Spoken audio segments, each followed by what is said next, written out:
Hello, everyone, and welcome to our lunchtime lecture series. This is an annual series of scholarly talks presented jointly with Public Programming and the Beckman Center for the History of Chemistry. I'm Louis Gerdelin, Haas Postdoctoral Fellow at the Science History Institute, and it's my honor today to introduce our speaker, Rebecca Jackson. Before I do, though, I'll say a little bit about the format of our series. Rebecca will speak for about 35 minutes, after which there will be a Q&A. And if you have any questions, feel free to leave them in the chat. Just make sure that you're signed into your Google account before you do. And you can also email your questions to us if you like. The address at lunchtimelectures@sciencehistory.org. Now, to introduce our speaker for today, Rebecca Jackson is a historian and philosopher of science and medicine, with particular interest in clinical measurement methodology, as well as the history and philosophy of measurement more broadly. As a long-term fellow at the Science History Institute, she is conducting her dissertation research on 4 cases of successful patient-centric and non-standard clinical measuring practices from the 19th century to current debates. Rebecca is a PhD candidate in history and philosophy of science and medicine at Indiana University, Bloomington. Her educational background includes an MA in History and Philosophy of Science and Medicine and a graduate minor in Statistics from IU, as well as a dual BA in Mathematics and Creative Writing from Ball State University. Her work on the history and philosophy of non-standard measuring practices has been featured in Perspectives on Science and Studies in History and Philosophy of Science. Welcome, Rebecca, and thank you so much for joining us today. Thank you, Louis, for that great introduction. I'm so excited to be here to share my research that I've been conducting at the Science History Institute as the Doan Dissertation Fellow. My name is Rebecca Jackson, as Louis so kindly introduced, and my presentation is called Feeling Centimeters of Dilation, and I'm going to tell you why you've never heard of a Cervimeter. So just to give you an idea of where we're headed, first I'm going to start by just talking about the cervix. How do we measure it today and why do we measure it today? Then I'm going to backtrack all the way to the mid-20th century to give you some information about why cervical measurement with standardized instruments first started to look like an attractive option. Then I'm going to give you a brief history, the highlights of some failed Cervimeters that have been tried and attempted along the way from the mid-20th century to now. And then I'm going to conclude with talking again about the cervix and the human hand. And I'm going to just kind of touch a little bit on why the human hand is not as bad of an instrument as you might expect for the purpose of measuring cervical dilation. So without further ado, let's get started. What is cervical dilation and what is it used for? So just to kind of give us a brief introduction, if you don't already know, the cervix is the passageway in between the rest of the uterus, the womb, and the vaginal canal. So this shaded region in between the 2 circles is the cervix. And to give you an idea of the importance of the cervix in labor, I have this diagram of a baby. And the cervix, when it is completely closed up, that is 0 centimeters. And then on the right side, we see when the cervix is totally open. So because I think it is a little bit better to have a more 3-dimensional look at what the cervix is doing, I've got this really lovely balloon uterus that I'm going to switch my screen to here. And so here I have my uterus. So you got the base of it right here. You have right here is the cervix, and I actually have a little ping pong ball set up to sort of act as the baby's head here, and we're going to see what happens when uterine contractions start to push the baby's head towards the cervix, and it's going to thin out and widen out, and that is the effacement and the dilation. The dilation is that distance across as the baby's head starts to emerge, and the pressure builds until, well, we'll see if this baby's actually going to come out here. Oh, there we go. Okay, that is a powerful uterus right there. So the baby's head is actually what helps put pressure on the cervix to thin out, to expand, and that expansion is the dilation, that distance across. All right, I'll go ahead and go back to my slides now. All right, so from 0 to 10 centimeters is kind of the scale that's used for measuring cervical dilation. And this dilation data is used on labor charts called partograms or partographs. I'm going to usually call them partograms. On the left side, we see one that's a little bit more complex. On the right side, one that's a little bit more simplified. These are both made by the World Health Organization. On the right side, I like the color coding here is used to show you sort of what is the good zone. That's the green zone on the left. Of like that's where you want the cervical dilation to be tracking in order to be a good and successful labor. And in the middle is that kind of caution zone, the yellow. And on the right side is the red zone. That's where you should start to get worried. So I have another simplified partogram that kind of highlights those zones with that first line that you're trying not to cross is the alert line. And second line is the action line. So to give you an idea of what that would look like if during a labor you went past the action line, here is a partogram where that middle line with the little X's through it, right here and right here, if you can see that, that is an example of cervical dilation that was not advancing fast enough and went past the action line and ended in a cesarean section. So just to give you an idea of what it's like in the United States, nearly a third of U.S. labors end in cesarean section. It varies by state. But in my home state of Indiana, and I think similarly in Pennsylvania, it's about the same, about 30% of US labors end in a cesarean section. And the most common reason for a C-section that was unplanned or an emergency C-section is due to the diagnosis of arrested labor, so a labor that was not progressing fast enough. So this is pretty important data to keep track of. So you might be wondering, how do we make this measurement? And I'm here to tell you that it's pretty wild. The way that we measure the cervix today,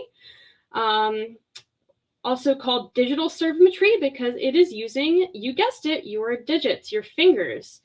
So when obstetricians, midwives, and other health practitioners, maternal health practitioners train how to do this, they are using their fingers. They are inserting their fingers into the cervical os, and they are stretching their fingers to try to get a sense of how far apart the sides of the cervix are. And there's some, there's some rules of thumb, pun intended, for how to kind of think about this. Maybe it's about 1.5 centimeters per finger, but this is going to vary across different people, right? So typically what happens is they train with tools such as this chart that is seen on a lot of maternity ward floors. It's got some empty circles where you can kind of touch the outsides and, maybe close your eyes and get a sense of that distance, and then check yourself to see how good you are at assessing 2 centimeters versus 3 centimeters, etc. But that's not the only way. There's also household objects that are proposed for this purpose, things that are familiar, things that we know the distance of from personal experience, handling them, a Cheerio, a silver dollar, these kinds of units that can give you an idea of how far apart distances are. And the ultimate test, of course, is doing it yourself with an actual cervix. And so they will train with each other by having an experienced person tell you the distance and you feeling it, or vice versa, feeling it, telling the distance you think that it is, and having the experienced person check it against their assessment. So those are kind of the ways that the human hand is trained to make these kinds of assessments. One of my favorites is a couple Halloweens ago, a maternity ward used pumpkins, jack-o'-lanterns, to display the different sizes of cervix from 1 to 10 to give everyone an idea of what that distance really looks like. And cute, a little horrifying. Hopefully I didn't change anyone's mind about vaginal delivery, but yeah, there you have it. And so you might be wondering if this is a really important measure and we're doing it by hand, like how accurate is this? How reliable is this? Well, according to one doctor and medical technologist, Eva Martin, it's not looking good. Her article, which she called Cervical Dilation, 50% of the time it's 100% right, talks about how actually only about 49% of the time are even experienced OBGYNs going to agree on a dilation assessment. So, you know, not a great look right now. So I got really fascinated with this current reality as it is, that we're making this measure by feeling with fingers, but we're reporting out the data in centimeters, this standard metric unit. How do we explain this use of centimeters for a measuring procedure that does not seem to involve centimeters? And why haven't we replaced this method with a standardized instrument, something that justifies the use of this unit? So I'm going to tackle the second question today, but the first question is also a very interesting historical story. So if we have time in the Q&A, feel free to ask me about it. But today I'm going to talk about the history of instruments that were attempted to replace the method by hand. Okay, so getting the historical context, how do we get here to the situation where we are doing this by hand? So it starts, in America at least, the story of the Cervimeter starts with Emanuel Friedman, who at the time, which is about 1952 when he first starts asking these questions, he is a junior physician at Columbia Presbyterian Sloan Hospital for Women. And at the suggestion of one of his professors, Virginia Apgar, who is famous for the Apgar score, he begins searching for a way to what he would call measuring labor objectively. Now, the purpose of this, at least in Apgar's mind, was to evaluate the impacts of caudal anesthesia, or as we call it now, epidural anesthesia. At the time, it wasn't certain whether this was slowing down labor or whether it was a safe way to anesthetize during labor. So he set out basically quantifying anything that he could think of related to labor for 100 women who were giving birth for the first time. So he was keeping track of the baby's head position. He was keeping track of, the dilation, the effacement, the number of contraction. He was keeping track of anything that you could write down on a piece of paper and track over time. But the only kind of data that he saw as emerging with some kind of meaningful, stable pattern for healthy labors was cervical dilation. He claimed that cervical dilation for the uncomplicated labors kind of had this S-shaped curve. So he took one of the labors that he had tracked and made this sort of the idealized case of the normal. He got, after collecting some more data, he averaged only the uncomplicated labors and came up with yet again this S-shaped curve or sigmoidal curve that he split up into different labor phases based on where the curve started to change its concavity. So the first part was relatively straight, kind of gradual. He called that the latent phase. Then it picks up in the acceleration phase, the phase of maximum slope, or the steady phase, kind of straight, and deceleration phase. It's still growing, but it's kind of slowing its growth all the way to the end of dilation, which is 10 centimeters.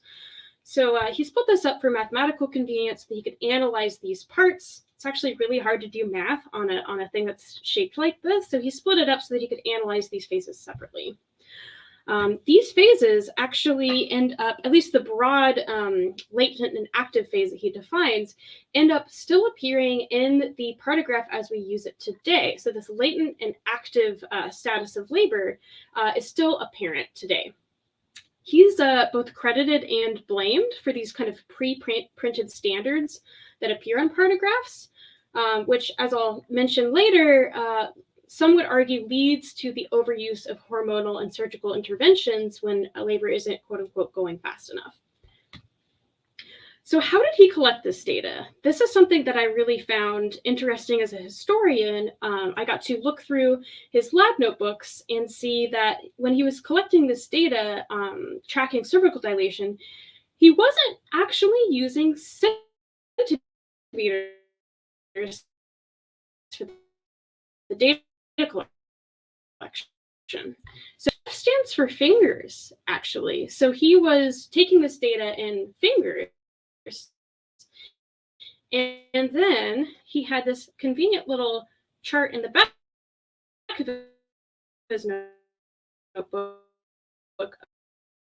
of going from a finger estimation to the rate or the shape of the graph. He needed something where he could calculate rates, and that was a unit like centimeters, where every 1, 2, 3, 4 are like equally spaced out.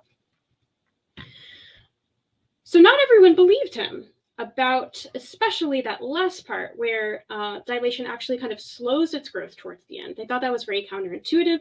So he needed, at least he felt, he needed a truly objective device where you could take moment-to-moment measurements of the cervical dilation so that you could really prove that this change is happening in the way that he's saying. So his device for this he called the Cervimeter, so that he could get finer units and better evidence this S-shaped curve of his that he wanted to prove. So we have the first attempt, in America at least, of the mechanical and standardized Cervimeter. When he first tried to make these, he thought it would be a good idea to try to use the geometric principle that if you had two rods of the same length and you just cross them in the middle, the ends on one side would equal the ends on the other side distance-wise. So then you could, even though you couldn't see inside the body, you could know how far apart those rods were. Then he realized that the human body isn't shaped like a double triangle, so he had to sacrifice that simplicity and cross the ends over so that it could better fit and accommodate the body with this pelvic curve that you see on the left. He found that it was very difficult to keep the instrument connected to the cervix. He tried multiple different ways of doing this, and finally he arrived at bulldog clips. So these clamps clamp on to the cervical rim, and several patients had issues with these tearing the cervix. It crushed tissue. The patient was forced to stay in a prone position during labor, which sometimes lasted up to 32 hours, at least in this first study. And so this was obviously not going to work for clinical use. And he did not intend it to work for clinical use because it was completely interrupting the process of labor itself. But at least for his purposes, which was just to, make a research claim about the shape of normal labor, he actually considered it successful. He did this process on 25 women. There were some problems, but overall, his measures matched up with his finger measures from before. So he generally thought this was a success. He went on to make an electromechanical model with another author who specialized in ultrasound imaging. And this one at least was improved by the fact that these cables were like flexible. It wasn't like the metal handle model where you had to stay in a prone position. So that was an improvement. The end was still pretty traumatic. The needles on the end had to pierce the cervical flesh in order to stay put.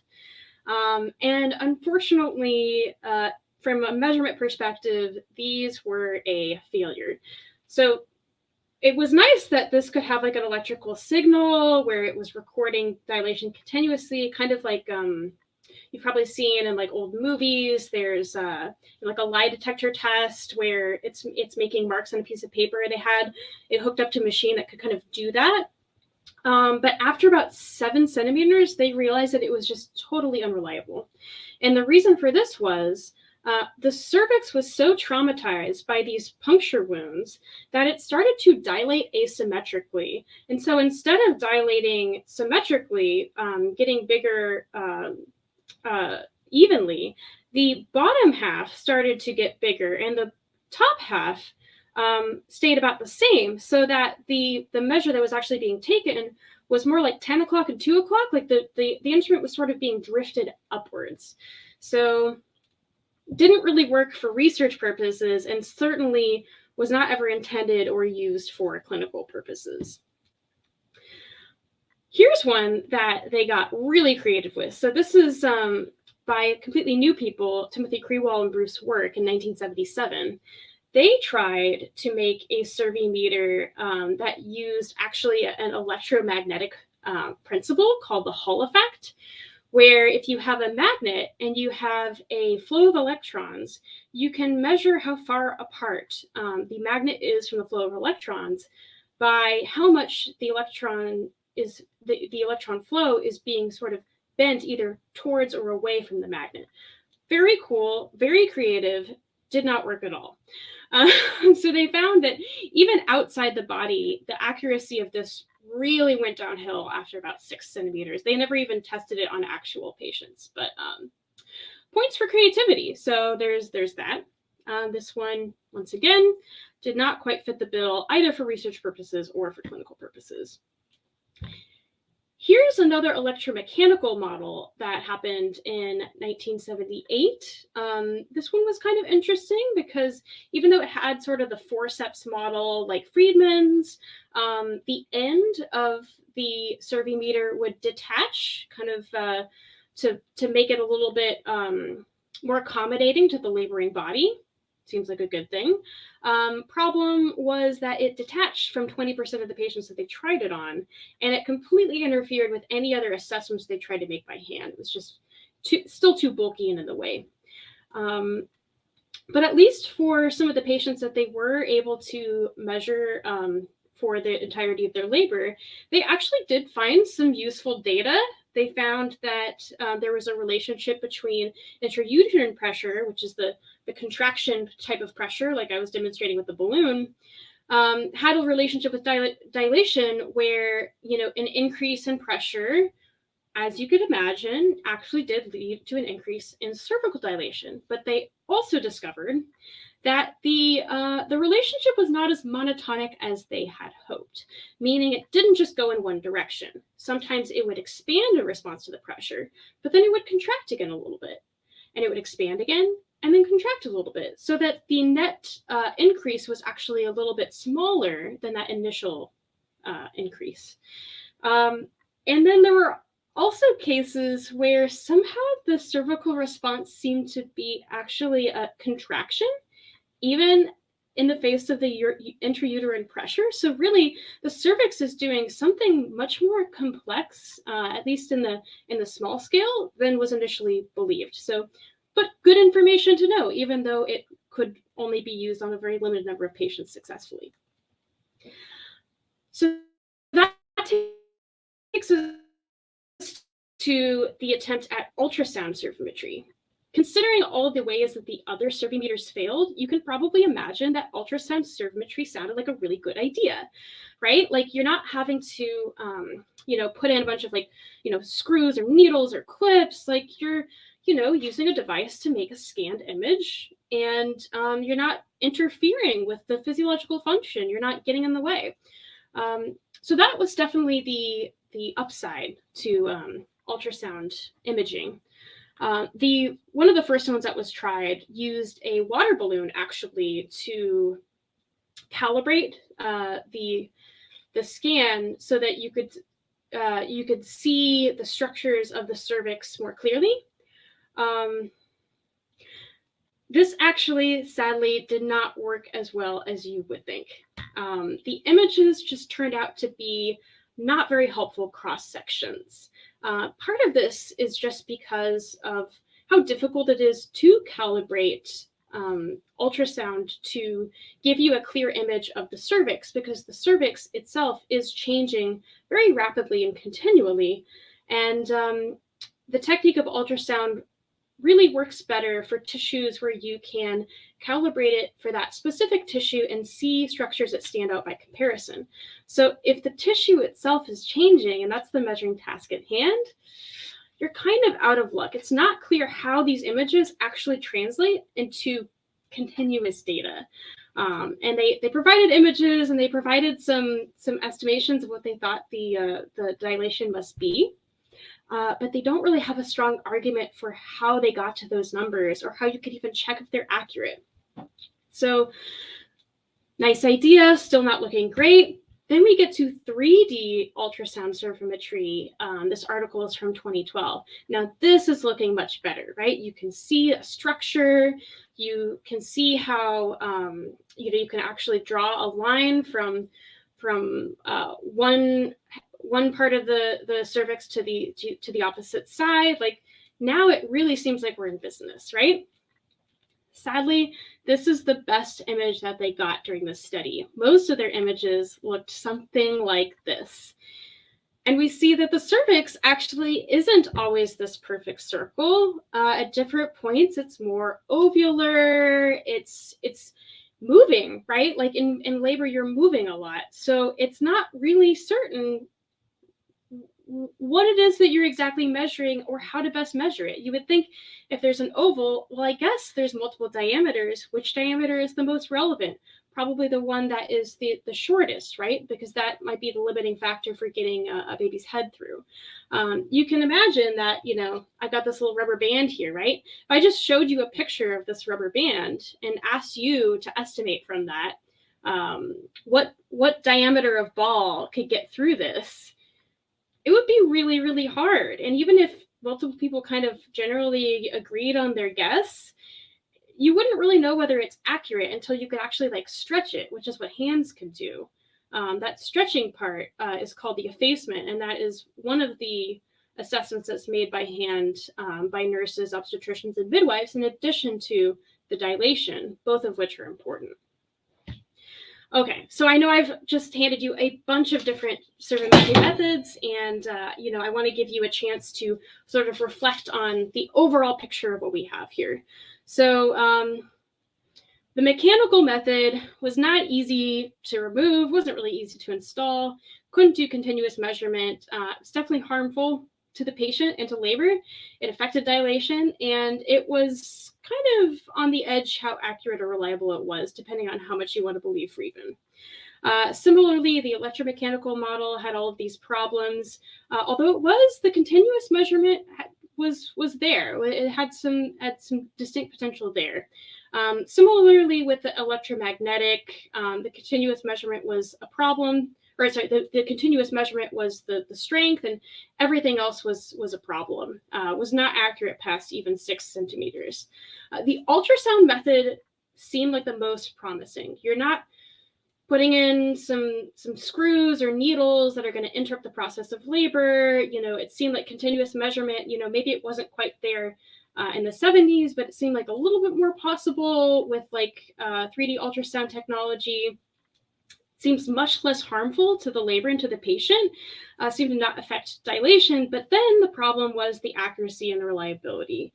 You have these images, but the thing is, with the strength of the mechanical ones, was you at least had a pretty good idea that, if you have one side of the cervix and you have the other side of the cervix, you have a pretty good argument that, if you have that distance, you have something that's accurate. With ultrasound, the accuracy claim was really, really difficult. In fact, the only evidence that the 3D ultrasound paper could offer for ascertaining whether they were even remotely accurate with their assessments was comparing it with by hand assessments and saying, hey, it's got a moderately positive correlation with assessments by hand. And if you already don't trust assessments by hand, that's a pretty weak argument. So then we have to ask, is there some method in the future that is likely to check all of these boxes? And I actually want to present to you a contrasting opinion here. Do we even need an instrument for this? So let's go back to this action and alert line and the example of a labor that wasn't progressing fast enough, went past the action line, and ended in a cesarean section. It might surprise you to know that in recent years, the use of the Partograms for making this call has come into serious question. So here's a paper that was written in 2018 that kept track of a bunch of different labor trajectories and tracked the ultimate outcome of that labor. So the red lines here are labors that had complications, serious instances that would affect the health of the mother or the baby. The gray lines are labors that went just fine. No major complications, no worries, no long-standing problems.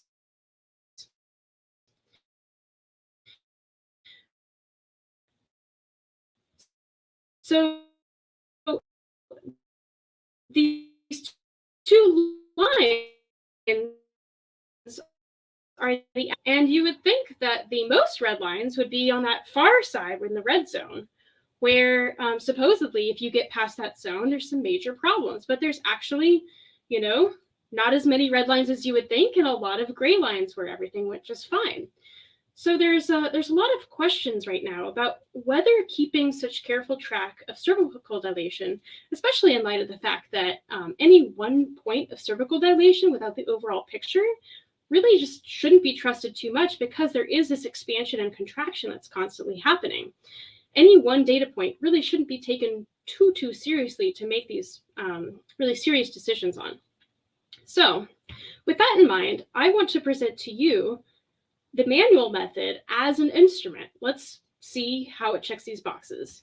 It's obviously pretty easy with the installation and removal. Like, you're not having to clip anything in or hurt the cervix too much. You don't get continuous measurement. That's definitely true. You can't just keep your fingers in there forever.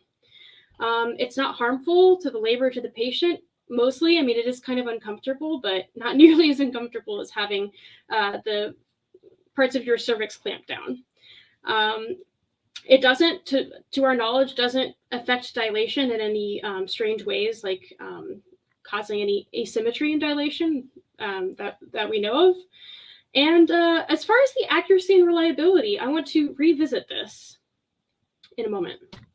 The continuous measurement, I just want to say, looking at that spread of different labor trajectories, may not be as important for clinical purposes as we previously supposed, maybe more interesting for research purposes. So I'm just going to mark that off the list and show you that actually for clinical purposes, we don't need continuous measurement, and the by hand method is more accurate and more reliable than you would think. So let's go back to Eva Martin. She's the one who told us that cervical dilation, 50% of the time, practitioners are right.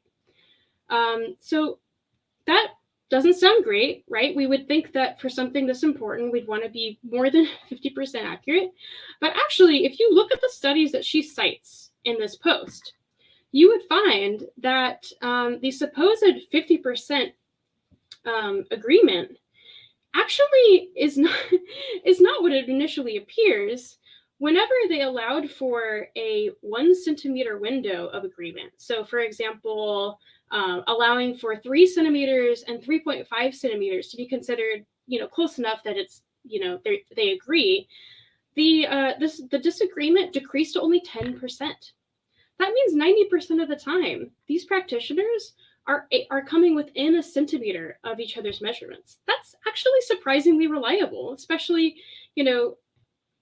considering this is being done by hand.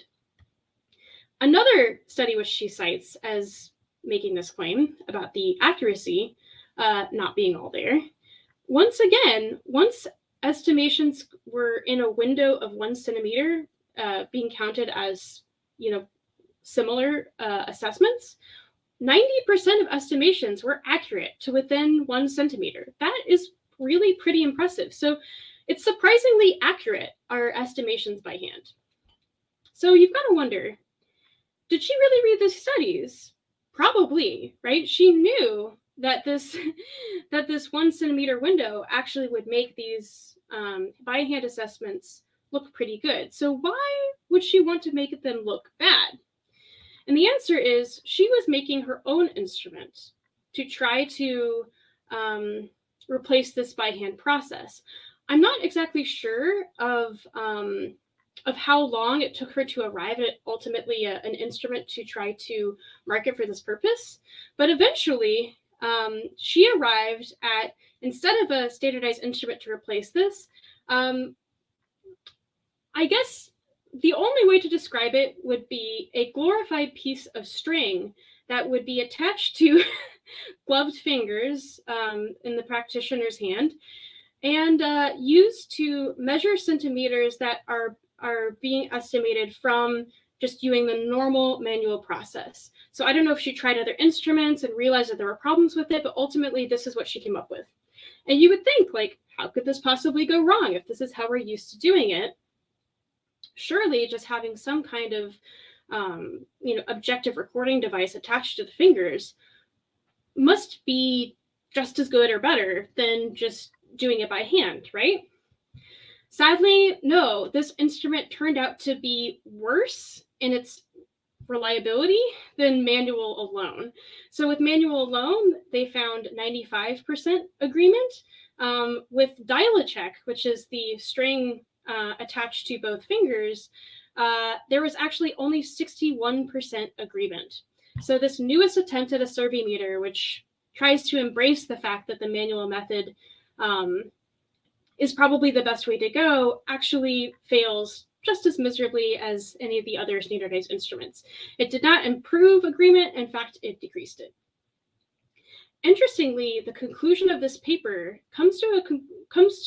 arrives at a place that's very similar to where I have arrived from doing this historical research and poking around with some of the recent attempts at cervimetry. And the conclusion is this: that instead of making an instrument, it's actually the standards of clinical management that should change.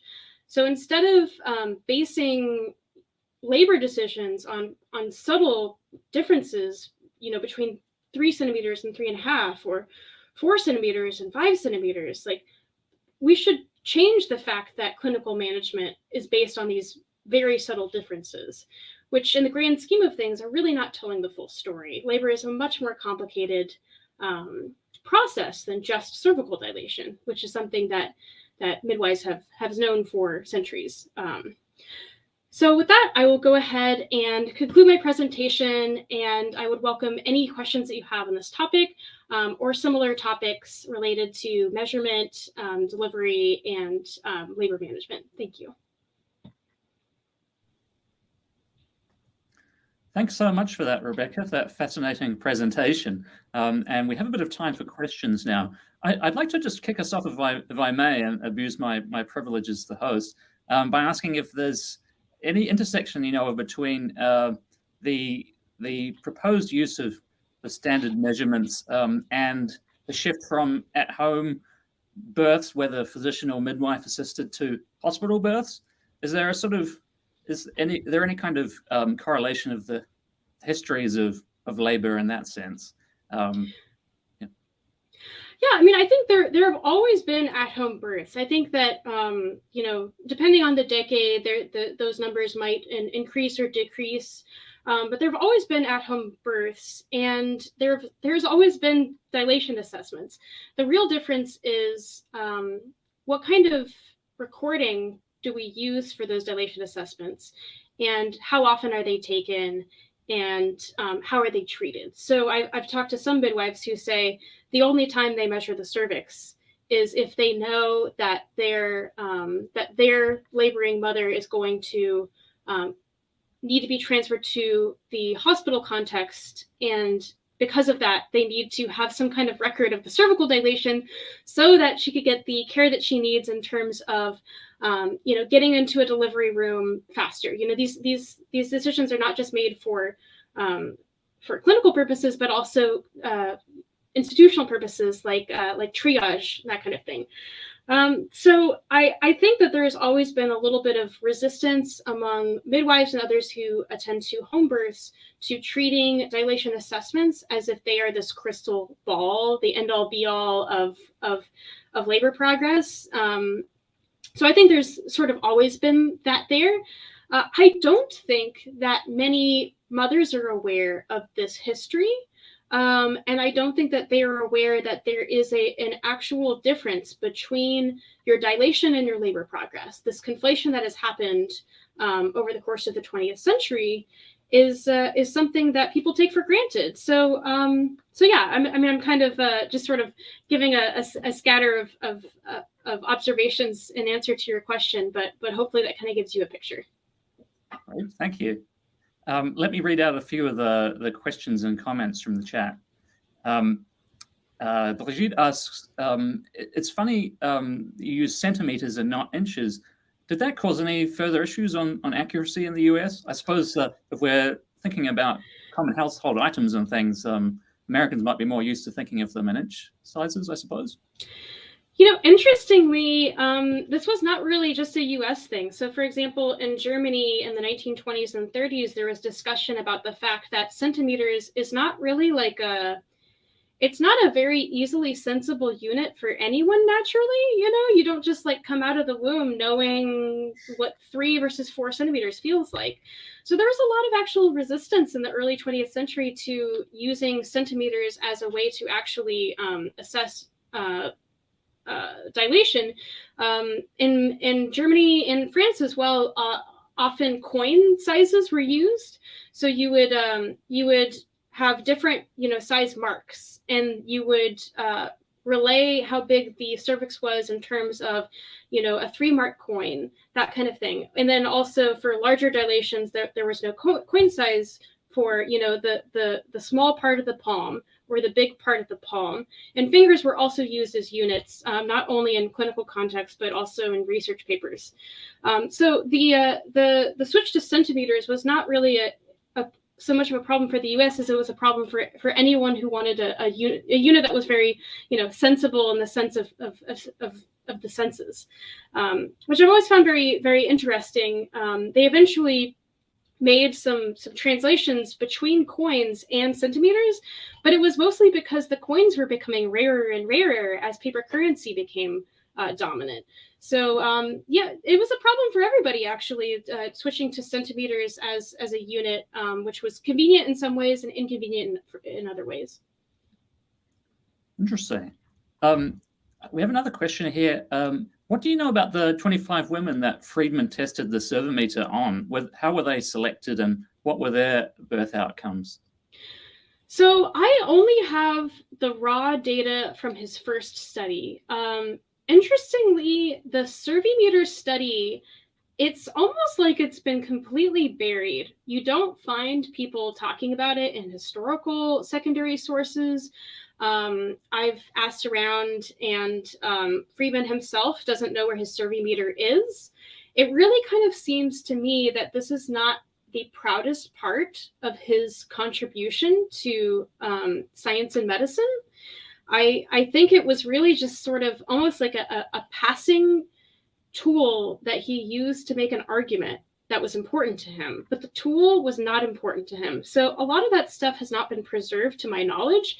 If you find otherwise, please contact me. I've always wanted to be able to handle one of these Cervimeters, and to get my hands on the raw data would also be fascinating. So all I can say about the 25 women is that if they are similar demographic to his first study, a lot of them were likely to be immigrants. A lot of them were likely to be people of color. I would estimate somewhere between 40 and 60%. And there were a lot of women who were impoverished of all backgrounds, because the Sloan Hospital for Women was a community hospital that catered towards women who would not be able to afford a more private atmosphere for their birth. Interesting, thank you. We have a comment here about some of the perhaps negative sides of manual cervical measurement. Vivian says, aside from discomfort, it also increases the risk of infection after rupture of membranes. The rate of infection is directly correlated with the number of exams. You have any thoughts on that?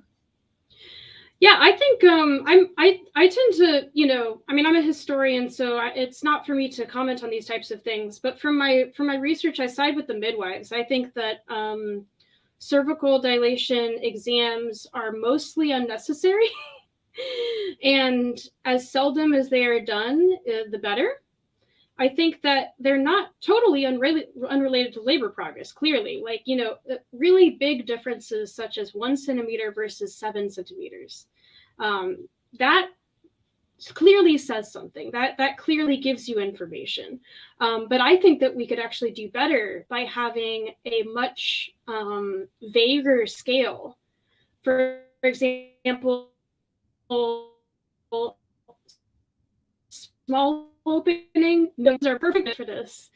So we have that kind of scale for cervical effacement, actually, which is the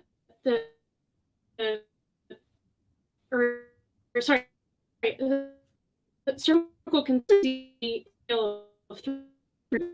Oops. I think there we go. To assess a soft, medium, and firm cervix is just by touching your cheek. That's what a soft cervix feels like. Touching your nose, that's a medium, and touching your forehead, that's a firm cervix. So we managed to get by on those kinds of units for consistency, and I think we could do similarly for dilation and check a lot less than we do right now. Great. And we have another comment here. Eventually, isn't it a question of dynamic measurement for which the ultimate accuracy has less importance than the monitoring? For instance, looking at the growth and the weight of infants. So the dynamic, it's interesting. The dynamic aspect is actually why we needed centimeters in the first place. It's kind of odd because you would think, yeah, like it's more about the long term, like where are we going with this? Hold on, I'm gonna just drink some water. My throat's getting a little froggy. So yeah, you think like the long-term progress is really what we want to capture, right? But for Friedman's purposes, to even like calculate rates or like subtle changes where you could say something like an S-shaped curve, you have to have a unit that you can actually take a rate, take an average, which means you have to have an interval scale. So it is kind of interesting how he actually never thought we needed really precise measurements of the cervix. The only reason he used this unit of centimeters was to make a theoretical claim. In fact, the comparison with which this S shape is being made is labors that are going completely like flat in the middle is kind of what he thought was like a signal of maybe a labor that was being intervened upon in a negative way, like whatever kind of anesthesia you provided someone that made their labor just kind of go flat halfway through is kind of how he saw it. So he was not into these like really subtle differences. In fact, he thought that the S-shaped curve was a kind of liberating and individualizing model, because the S shape could be a really drawn out S shape, or it could be a really sharp S shape. And those are both S shaped. Like he actually thought you could have a huge variety of healthy labor lengths, like in terms of time. So it's interesting how Friedman's initial work really got transported into some interesting places that do pretty much the opposite of what he originally intended. Great. We have a comment from Armel who asks, do you know if this history is part of a wider tendency to quantify labor and gather data on it, or is cervix dilation unique in the attention it garnered? I think it is part of a wider tendency. I think it's hard for me to say which wider tendency it is, though. There's something kind of special about this story, and that it combines some of the 19th century themes in medicine, like the search for normality versus abnormality, the search for averages to sort of tell the story of what's typical or normal, with some 20th century stuff, which is like emphasis on statistics, emphasis on comparative trials where where you have two groups and one is intervened upon and one is not. So you're combining some of the things that seem really anachronistic in terms of, wow, it seems like we're doing some 19th century stuff here. And then also very much of the time in terms of relying on instruments and statistics to convince your colleagues. I think at this time, obstetricians really struggled with the fact that their field was very proud of how self-critical it was. Like that was sort of a point of pride, is just like skepticism immediately on whatever anyone tried to say that wasn't backed by a large amount of data, because it had been and still was such an artisan craft. Each person was paid individually by clients. I mean, it was very much something where you wanted to sort of brand yourself as an expert with your own experience to back up your instincts. And so that transition to sort of relying on data from large numbers was a very common one in obstetrics, and I think throughout the 20th century became more common in medicine in general. Gus Lester would really like to take you up on your offer to learn a little bit more about how or why centimeters came to be used in the first place. So we touched on this a little bit already in a previous question, so I'll just kind of remind us a little bit. Centimeters was just really convenient for calculating after the fact. It actually was not that important in the moment of labor for making decisions, which is entirely the opposite of what we use it for today. So I find that really interesting on multiple levels. I think that units are these creatures that have a life of their own. You know, they had a life before we use them for a purpose, and they have a life after we've used them for a purpose. And once you sort of unleash the power of a unit, you can't quite control where that unit will be taken next. So I think it is very important to check in with ourselves about what units we use when and why, and to not think of them as neutral or objective, but in fact suitable for particular agendas, for particular purposes, and might actually be excluding some perspectives by their very nature. Excellent. Michelle DeMeo wants to know about the correlation between medical device research and feminist social change. She mentions that you jumped from the 1970s to the early 2000s and no new devices during that time of feminist social change. And do you think fingers were less controversial at a time when medical intervention was being critiqued?